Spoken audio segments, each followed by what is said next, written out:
Hello, Gold attendees from around the world. I'm Kristen Schwartz, licensed midwife and MC for Gold Learning. And today I'm chatting with Pamela Douglas about her upcoming presentation titled The Baby Who Cries and Fusses, Latest Evidence, Common Misconceptions, and How We Can Help. Welcome, Pamela. Hi, Kristen. It's a pleasure to be here. Thank you so much that you're taking time out of your busy day and sitting down with me today to talk about this very important topic here, the baby that cries and fusses. So before we get into the topic itself, could you please introduce yourself to our listeners and tell us a little bit about yourself, your professional journey, and how you got interested in that topic? Well, I first started to practice as a family doctor here in Australia in 1987, which is a long time ago now, and within a few years had my two children, and like many of us, became very interested in breastfeeding and also very interested in why there was such a lack of research focus on breastfeeding at that time. So I qualified as a lactation consultant, IBCLC, and then began to notice how many of the babies that I was seeing who had breastfeeding difficulties were actually being diagnosed elsewhere with gastroesophageal reflux disease and medicated.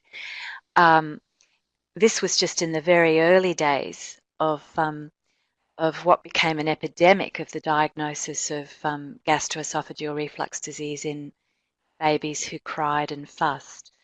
Um, so, so that began a research focus for me on unsettled babies, really because I'm so passionate about how um, uh, breastfeeding problems that aren't necessarily being well managed by our health system feed Mhm. into cry fuss difficulties for families. And of course, having a baby who's unsettled, who's crying excessively is very distressing for Mhm. families. Yes, absolutely. It is very distressing. It tears on the parents' heartstrings. Their little newborn crying, and especially for first-time parents. I'm not saying not only for first-time parents, but new parents.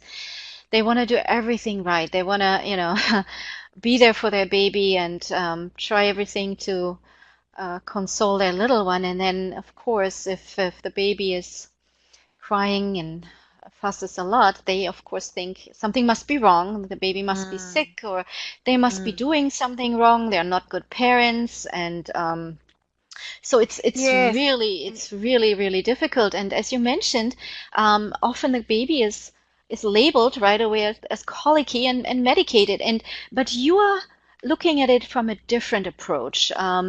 Tell us a little bit about how your research is different and how you have a different approach with regards to that. yes, well, to date, crying baby research tends to happen in very discipline specific ways.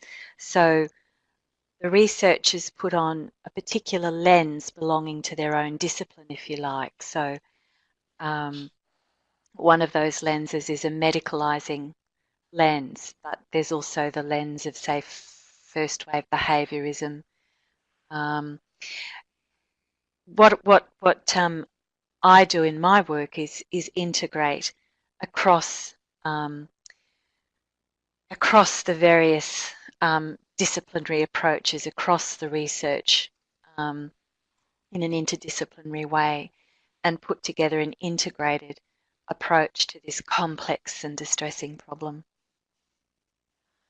I like how you said that an integrated approach, not just seeing it from one lens, but putting all the lenses, as you so eloquently called them, together and create a whole new complete picture. And That's right. So I like to think that our neuroprotective developmental care approach which people just refer to as the possums programs, is genuinely holistic.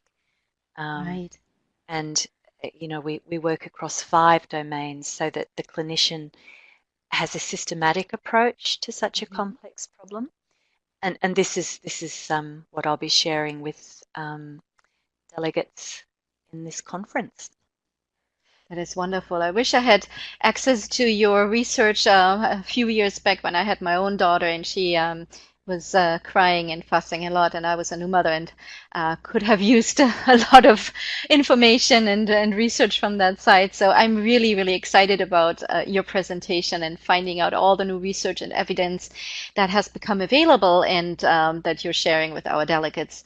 Pamela, before I let you go, what would you like our delegates to take away from this presentation? Again, without giving too much away, I know it's hard because you could probably talk about this topic for hours. But so, I think so I think a sense of how to systematically um, work with the family. It may not all be able to happen in the one consultation, but if you have a plan with them, if you're able to sit down and say, look, these are the things that we need to cover. Um, Mhm. we'll start with this today, and then I'll get you back, and we'll deal with this in our next consultation. It gives families um, a sense that there's not a, a simple, quick fix, um, but that you're actually able to give them a holistic wraparound approach, which really can decrease um, the amount of distress that the baby and the family's in. Well, thank you so much, Pamela, and thank you for sitting down with me today and spending some time chatting with me about this very interesting topic. And Pamela's presentation, The Baby Who Cries and Fusses, Latest Evidence, Common Misconceptions, and How We Can Help, is part of the Gold Perinatal Online Conference 2017. That presentation will be live on October 16. And for more information on this presentation and when it's being held in your time zone, please visit www.goldperinatal.com. Thank you so much, Pamela, again for spending time with me. And thank you to all our listeners listening in today. So have a wonderful rest of the day. Bye bye for now.